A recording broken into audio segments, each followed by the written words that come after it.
देखिए, संविधान बचाओ रैली पूरे देश में कर रहे हैं। आप सभी को मालूम है, जो संवैधानिक संस्था जो है, जो कोर्ट होगा, चुनाव आयोग है, ये सभी के ऊपर सीबीआई है, ये संवैधानिक संस्था है। जो संवैधानिक संस्था के आधार पर जनता को न्याय देने का अधिकार लास्ट उनके पास है, लेकिन वही पूरी तरह वो कब्जे में लेने का काम जिस तरीके से मोदी जी कर रहे हैं, बीजेपी कर रही है, तो वो कब्जे में लेके जैसे बोले उसको उनको घुमाओ, ताकि संविधान की जो धारा है वो लागू ना हो सके। इसलिए संविधान उनका बदलने की ही मनीषा है, लेकिन वो जिस तरीके से इस वक्त चुनाव में लोगों ने झटका दिया उनको कि भाई यहाँ वो नहीं बदल सकेंगे, इस तरीके से जो झटका दिया उसके वो सवर गए हैं। लेकिन उन्होंने संवैधानिक संस्था को पूरी तरह खत्म कर दिया है। तो जो जनता को न्याय मिलने वाली संवैधानिक संस्था जो है,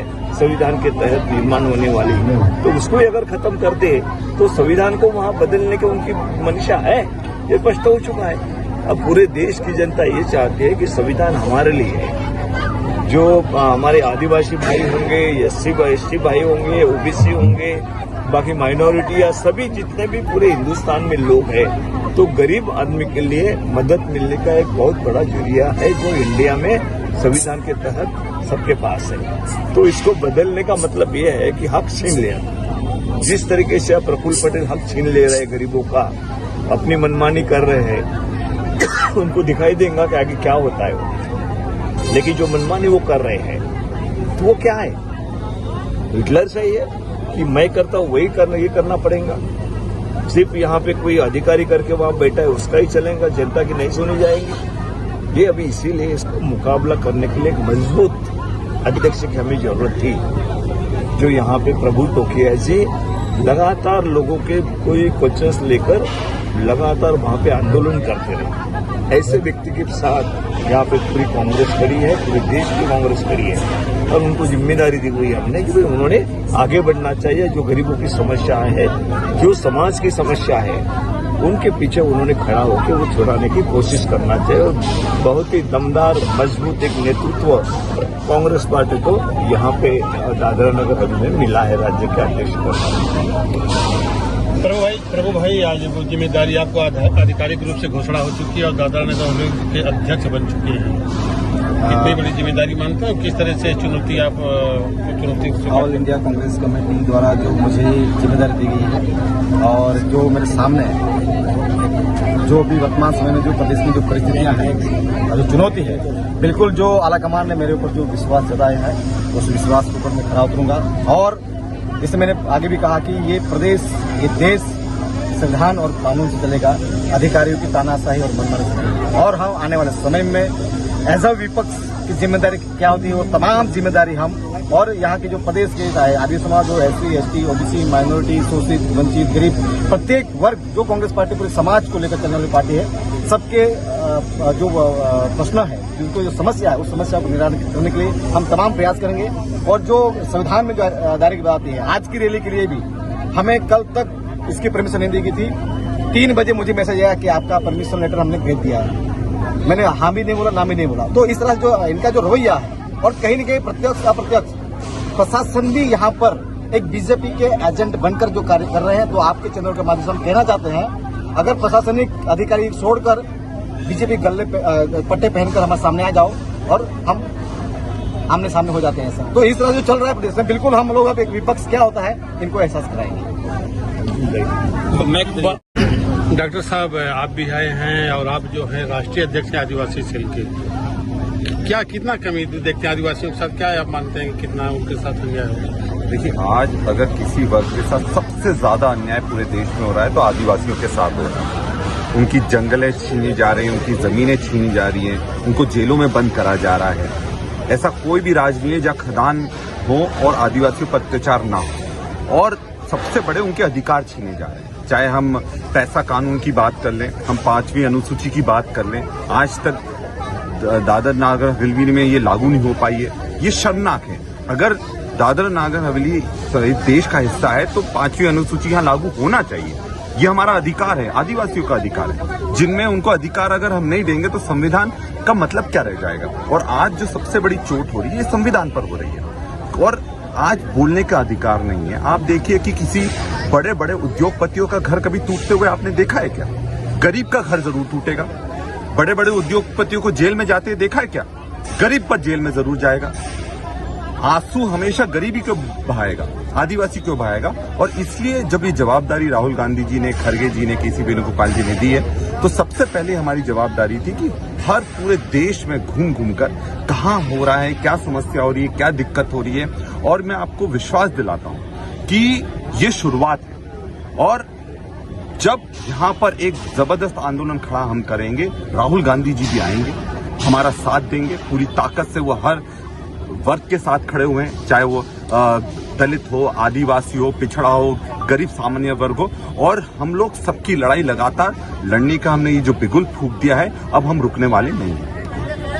अंजलि आगे क्या कर किया जा रहा है, और आज आप भी जो है यहाँ पर आई हैं, इस सभा को संबोधित की हैं, किस तरह से यहाँ पर कांग्रेस संवैधानिक हक दिलाने की बात कर रही है? पहले तो मैं आपको ये कहना चाहूंगी कि हमें महिला करके आगे नहीं किया गया है। हम सक्षम हैं, हम उतने ही ताकत के साथ लड़ सकते हैं, इसीलिए हमें आगे करके दूसरी जो महिलाएं हैं, जैसे आदिवासी हो, पिछड़े वर्ग की हो, या कोई भी इंसान हो जिसको संवैधानिक हक नहीं मिल रहा है, उनको वो संवैधानिक हक मिलने के लिए जो हमारे नेता लड़ रहे हैं आज पार्लियामेंट में, खड़गे जी हो, राहुल गांधी जी हो, उनका साथ देने के लिए हम सभी युवा वर्ग हो, महिला वर्ग हो, सभी साथ देने के लिए उनका रास्ते पे उतर के लोगों को ये बताने के लिए हर जगह जा रहे हैं कि हम संवैधानिक रूप से, तानाशाही नहीं, संवैधानिक रूप से आपके साथ आपकी लड़ाई लड़ने के लिए रास्ते पे आए हैं और रास्ते पे उतरेंगे। और जो भी इसका हमें विरोध करेगा, हम उसको सड़ातोड़ जवाब जरूर देंगे। क्या मानती हैं कि बीजेपी अपने जो भी बनाती है, साजिश रचती है, सफल हो जाती है, कांग्रेस कहीं पीछे रह जा रही है? नहीं, पीछे रहने का सवाल ही नहीं आता है। कैसे है ना, कोई कभी आगे जाता है, कभी पीछे जाता है, लेकिन जब युद्ध में जब एक जोरदार तीर चलाना होता है, उसको तीर को कहाँ खींचते हैं हम? पीछे ही तो खींचते हैं। तो अभी हम पीछे आपको दिख रहे हैं, लेकिन हमारा तीर इतने जोर से आगे जाने वाला है, तब समझ में आएगा 2029 में, जब हमारे नेता यहाँ के प्रधानमंत्री, हमारे देश के प्रधानमंत्री बनेंगे।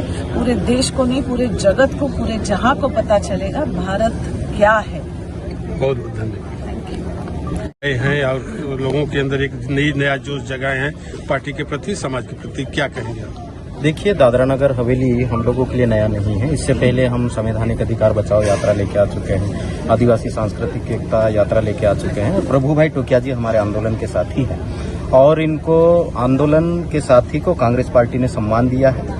और कांग्रेस पार्टी एक ऐसी पार्टी है जो सभी वर्गों को बराबर उसको सम्मान देती है। आज दादरा नगर हवेली के मुख्य कांग्रेस का प्रदेश अध्यक्ष होना हम आदिवासियों के लिए गर्व की बात है, और आदिवासी समुदाय में नेतृत्व करने की क्षमता है, इसको कांग्रेस पार्टी ने एक्सेप्ट किया है और उसको दिया है। तो प्रभु जी टोकिया जी, उनके आंदोलन के साथ में पूरी कांग्रेस पार्टी खड़ी है, और मध्य प्रदेश के सारे हमारे कांग्रेस पार्टी के कार्यकर्ता है आंदोलन के साथ ही प्रभु भाई टोकिया जी के साथ में खड़े हैं। साथियों, આજે આપણી વચ્ચે ઓલ ઇન્ડિયા કોંગ્રેસ કમિટીના દાદરા નગર હવેલી, દમણ દીવ, ગોવા ના પ્રભારી ઇન્ચાર્જ આદરણીય માણિકરાવ ઠાકરે સાહેબ, આપણી વચ્ચે ઓલ ઇન્ડિયા કોંગ્રેસ કમિટીના દાદરા નગર હવેલી અને દમણ દીવના ગોવા સેક્રેટરી ઇન્ચાર્જ ડોક્ટર અંજલિજી, સાથે આજે આપ સૌના માધ્યમથી ઓલ ઇન્ડિયા કોંગ્રેસ આદરણીય ખડગે સાહેબ, જેઓએ દાદરા નગર હવેલી સંઘશાસિત પ્રદેશની જે કોંગ્રેસની કમાન તરીકે જે પ્રદેશ અધ્યક્ષની જવાબદારી સોંપી છે, સાથે all India Congress committee CPB chairperson આદરણીય સોનિયાજી ગાંધી, તેવી જ રીતે કોંગ્રેસના આપણા બધાના નેતા અને વિપક્ષ લોકસભા નેતા આદરણીય રાહુલજી ગાંધી, એમની સાથે ઓલ ઇન્ડિયા કોંગ્રેસ કમિટીના જનરલ સેક્રેટરી એવા કેસી વેણુગોપાલજી,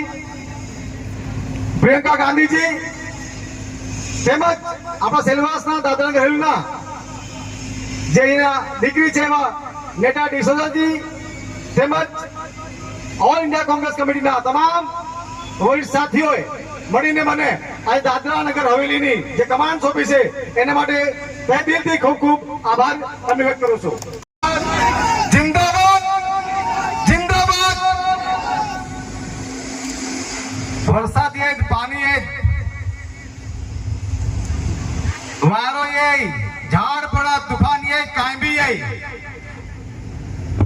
ये लड़ाई की आगाज अपनी शासन प्रशासन थी અને ભાજપ की जी दादागिरी जी तानाशाही जी मनमानी અને દાદરાનગર હવેલીच्या लोकांनी हैरान અને परेशान करत आहात ताची ये लढाईची सुरुवात आहे.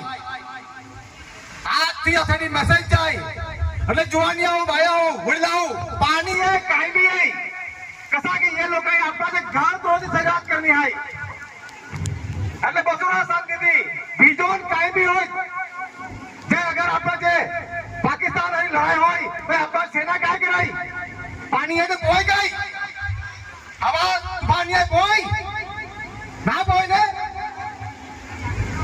ये पानी काई ना है ठोस.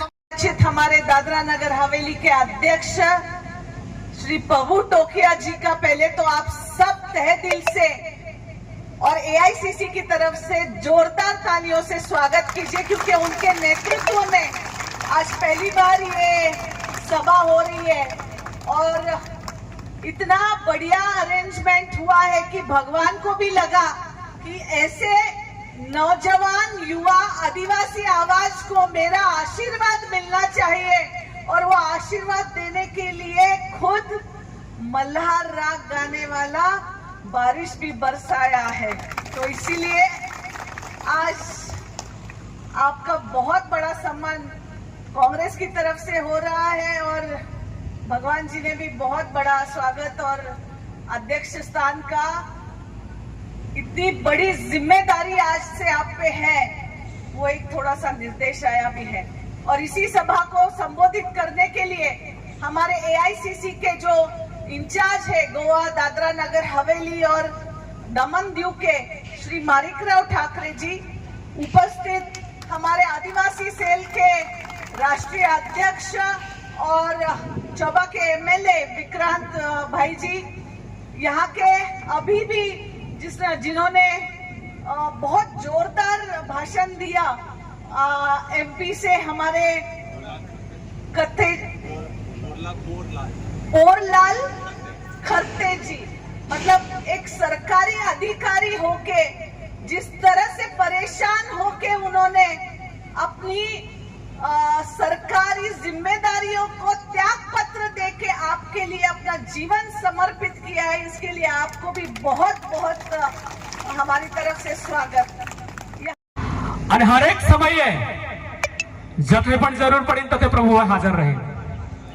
તો આદિવાસી સમાજ હોય તો ગેર આદિવાસી સમાજ હોય પણ જથે કોઈ રાજકીય પાર્ટી કઈ રાજકીય नेता ઉભો ના રહે તથે પ્રભુભાઈ ઉભો રહે અને તાચી બદલત આ ये સમયમાં પ્રભુભાઈ ટોકિયા જાય દાદરા નગર હવેલી યુનિયન ટેરેટરીचा प्रदेश अध्यक्ष बनावવામાં આવ્યો है અને તે પ્રદેશ અધ્યક્ષ દ્વારા आज આપણે कांग्रेस पार्टी में अथे जे आदिवासी समाज की समस्या है बिन आदिवासी समाज की समस्या है एससी एसटी ओबीसी माइनॉरिटी की समस्या है ये समस्या अपनी राष्ट्रीय पटल पर रखो અને ती जवाबदारी आज प्रभुभाई दे सापड़ी ना है माटे एक बार जोरदार तालियों अपनी प्रभुभाई दे स्वागत कराओ. जिंदाबाद. मुट्ठी बंद अंतरात्मा से आवाज आना चाहिए, गूंगी बहरी सरकार तक जाना चाहिए कि कांग्रेस के वर्कर जाग चुके हैं. कांग्रेस पार्टी जिंदाबाद. कांग्रेस पार्टी जिंदाबाद. संविधान की रक्षा कौन करेगा? संविधान की रक्षा कौन करेगा? Thank you. आज संविधान बचाओ कार्यक्रम में उपस्थित ऑल इंडिया कांग्रेस कमेटी के सेक्रेटरी ठाकरे साहब, अंजलि मैडम, दादरा नगर हवेली के प्रदेश अध्यक्ष हमारे साथी प्रभु भाई टोकिया जी, यहाँ के लोकसभा प्रत्याशी रहे हमारे साथी, और सम्मानी मंच और उससे ज्यादा सम्मानित मंच के सामने बैठे हुए हमारे कांग्रेस पार्टी के जाबाज कार्यकर्ता, एक बार आप लोगों का तालियों की गड़गड़ाहट से स्वागत अभिनंदन चाहता हूं। तालियां बजाइए एक बार जोरदार अपने स्वागत में। शुक्रिया। दादरा नगर हवेली एक ऐसा स्टेट है जहां पर गांवों की संख्या लगभग 70 है और इंडस्ट्री की संख्या उससे ज्यादा होगी मेरे ख्याल से। यहां पर हम जिस रास्ते से आ रहे थे चल के आपके दादरा नगर में आए, मोदी जी देश की राजधानी दिल्ली में बैठे बैठे चिल्ला चिल्ला कर बोल रहे हैं कि विकास हुआ विकास हुआ, तो हमें समझ में आया कि विकास इस सड़कों के गड्ढे में दम तोड़ रहा है। और दादरा नगर हवेली में ये केंद्र शासित प्रदेश है, एक बड़ा आंदोलन हुआ था प्रभु भाई। दादरा नगर हवेली के सिलवासा के चारों रास्ते चौक किए गए थे, हम उस आंदोलन में आए थे। जो स्थिति उस समय पे थी वही स्थिति आज भी है। मुझे बताइए कि यहां पर इतनी सारी इंडस्ट्री है, CSR फंड होता है, वो पैसा कहां जा रहा है? नेताओं के जेब में जा रहा है या प्रफुल्ल पटेल के जेब में जा रहा है? इनको दिखाई नहीं देता है। न्याय मांगने की बात है। यहां यदि आप आए हो, यहां से आप कुछ अर्जित कर रहे हो, हम आपको भगाना नहीं चाहते हैं, हम सबके सहयोगी हैं। कांग्रेस पार्टी के हमारे नेता प्रतिपक्ष माननीय राहुल गांधी जी क्या कहते हैं? इस देश में जातिगत जनगणना होना चाहिए और जिसकी जितनी जनसंख्या उसकी उतनी हिस्सेदारी होना चाहिए। आपके प्रदेश में ट्राइबलों की जनसंख्या कितनी है? 65% जनसंख्या है। जब नौकरी की बात आती है तो आपको कितना % रिजर्वेशन मिलता है? यहां पर 7.5%। भाई ये जस्टिस है क्या? राहुल गांधी जी इस देश में जनता की आवाज इसलिए बन रहे हैं कि वे इस देश के लोकतंत्र का सम्मान करते हुए, इस देश के संविधान का सम्मान करते हुए देश में जातिगत जनगणना कराने की बात कर रहे हैं। और उसके बाद चाहे शासन हो प्रशासन हो, उसी अनुपात में उनकी हिस्सेदारी भाग हमारा है। इनको जवाब देने का वक्त आ गया, इसलिए दादरा नगर हवेली में संविधान बचाओ कार्यक्रम का आयोजन किया गया है। हम आपकी लड़ाई में साथ में हैं। जब जब आप लोग याद करेंगे, पूरे प्रदेश के लोग आप लोगों की लड़ाई में साथ में हैं। प्रभु भाई आप आगे बढ़िए, संघर्ष कीजिए, वक्त की जरूरत पड़ेगी तो मध्य प्रदेश के सारे साथी आप लोगों के साथ में लड़ाई लड़ेंगे। मैं ज्यादा न कहते हुए सिर्फ इतनी बात कहना चाहता हूं कि दादरा नगर हवेली को यदि बचाना है तो वापस कांग्रेस की सरकार को हमको लाना होगा। जो गरीबों की भाजपा के गुंडे लोग, मोदी के गुंडे लोग, अमित शाह के गुंडे लोग, हम गरीबों के खून ऐसे ही चूसते रहेंगे। और इसीलिए नौजवान साथी, हमारे जैसे नौजवान साथी, मैं सेल टैक्स ऑफिसर था, असिस्टेंट कमिश्नर का प्रमोशन ड्यू था। लोगों ने बोला कि नौजवान साथी पागल हो गया। मैंने कहा हाँ मैं पागल हो गया हूं। क्यों? इसलिए कि देश में आम जनता की आवाज को सही ढंग से रख नहीं पा रहे हैं। सिर्फ चुनाव लड़ना ही राजनीति नहीं होती है। हारना जीतना अलग बात है, लेकिन